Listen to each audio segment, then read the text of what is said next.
सुनेत्रा पवार यांनी मतदानाचा हक्क बजावलेला आहे। उपमुख्यमंत्री आहेत सुनेत्रा पवार। घराबाहेर पडा, कारण ज्या पद्धतीने वाढतं ऊन आणि एकूण पोटनिवडणूक असल्यामुळे मतदानाची टक्केवारी ही कमी होण्याची शक्यता आहे। या सगळ्या पार्श्वभूमीवरती मतदान मोठ्या संख्येनं करून घेणं गरजेचं आहे आणि त्यासाठी सातत्याने राष्ट्रवादीच्या कार्यकर्त्यांकडून नेत्यांकडून मतदारांना आवाहन केलं जात आहे। आपण पाहिलं तर या संपूर्ण निवडणुकीमध्ये ज्या पद्धतीने ही निवडणूक बिनविरोध होऊ शकलेली नाहीये।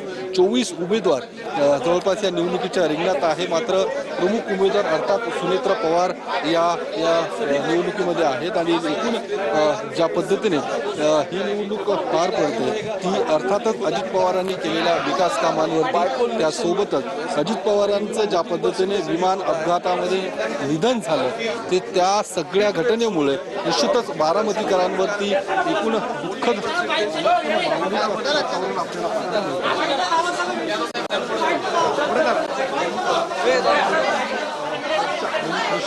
प्रचारादरम्यान आपल्याला पाहायला मिळाली होती। आता या सगळ्या नेमका काय या सगळ्या मतदानावरती परिणाम होतो ते देखील बघणं महत्त्वाचं असणार आहे।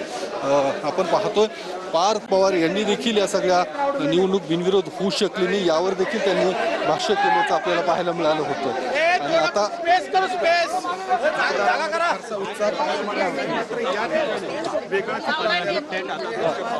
आता सुनेत्रा पवार नेमका काय, एक मिनिट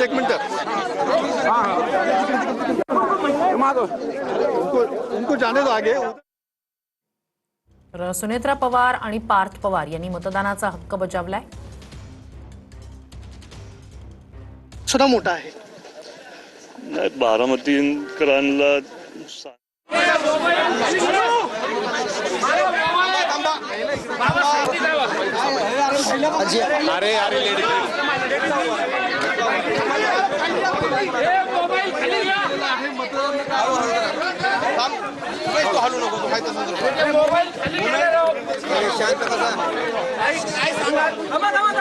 अत्यंत भावनिक वातावरणामध्ये रेकॉर्ड ब्रेक मतदान होईल अशी अपेक्षा या ठिकाणी आपण आपल्या सगळ्यांच्या समक्ष मतदान केलेलं आहे।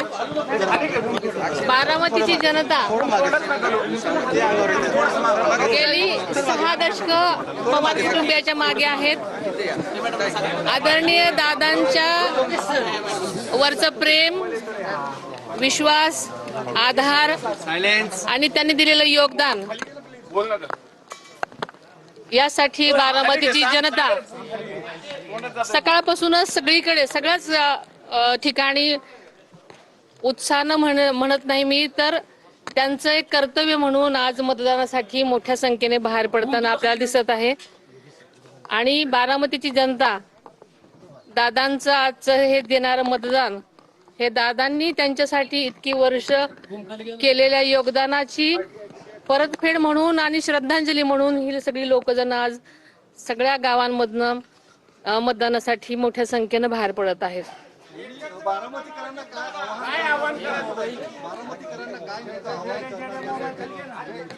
खरं सांगायचं तर ही संबंध पोटनिवडणूक अत्यंत भावनिक वातावरणात होसला असल्यामुळे स्वतः बारामतीकरच त्यांनीच ही निवडणूक हातात घेतलेली आहे आणि त्यामुळे ते प्रत्येक जण आपले कर्तव्य म्हणून या निवडणुकीकडे पाहतायत आणि मतदानासाठी सगळे ते बाहेर आलेले पडतायत।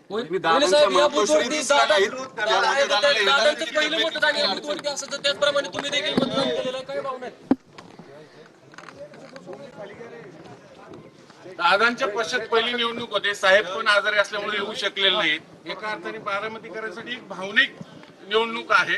सगळ्याच बाजूने अत्यंत भावनिक निवडणूक आहे। दादांच्या मातोश्री दिसलेल्या नाहीत।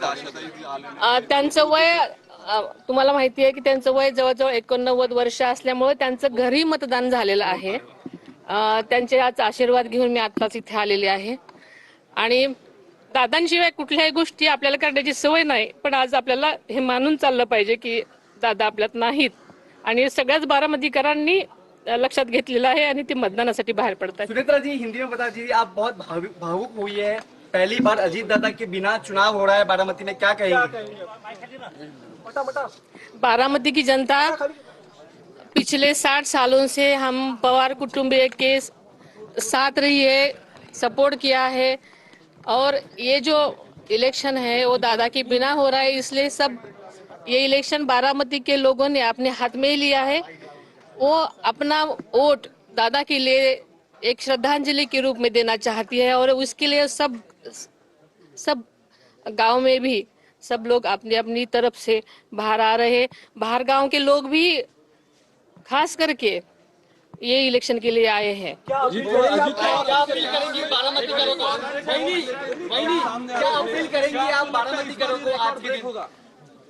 वैसे तो बारामती के लोगों ने ही हाथ में ये इलेक्शन लिया है, मैंने बोला है, लेकिन बारामती के लोगों को पता है कि दादा ने इतने साल उनके लिए जो किया है उनको वापस देने का एक ही आज का उनका दिन है और इसके लिए अपना वोट, ये कीमती वोट उनके लिए वो डालना चाहते हैं और इसके लिए वो बाहर आए हैं।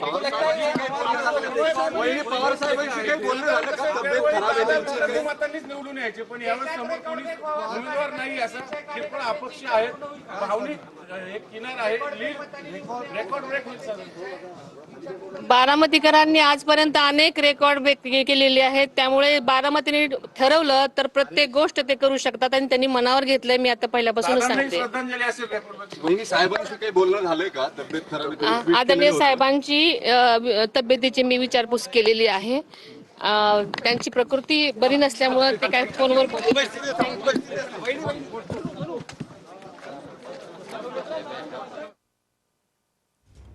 तर अजित पवार यांच्या आठवणीत बारामतीकरांनी ही निवडणूक हातात घेतलेली आहे आणि मोठं योगदान बारामतीच्या विकासात अजित पवार यांचं राहिलेलं आहे। त्यामुळे याच सगळ्या विकास कामांची आठवण ठेवून बारामतीकर आज मतदान करतील असं सुनेत्रा पवार यांनी म्हटलंय। भाऊक झाल्या होत्या त्या मतदानानंतर काटेवाडीतलं जिल्हा परिषदेच्या शाळेतलं त्यांनी मतदान केलं। पार्थ पवार यांनी सुद्धा मतदान केलं। सकाळी जसे अजित पवार अगदी सकाळीच मतदानासाठी दाखल व्हायचे, तसंच सुनेत्रा पवार यांनी सुद्धा अगदी सकाळीच मतदान केलंय। त्याआधी त्या स्मृतीस्थळी गेलेल्या होत्या।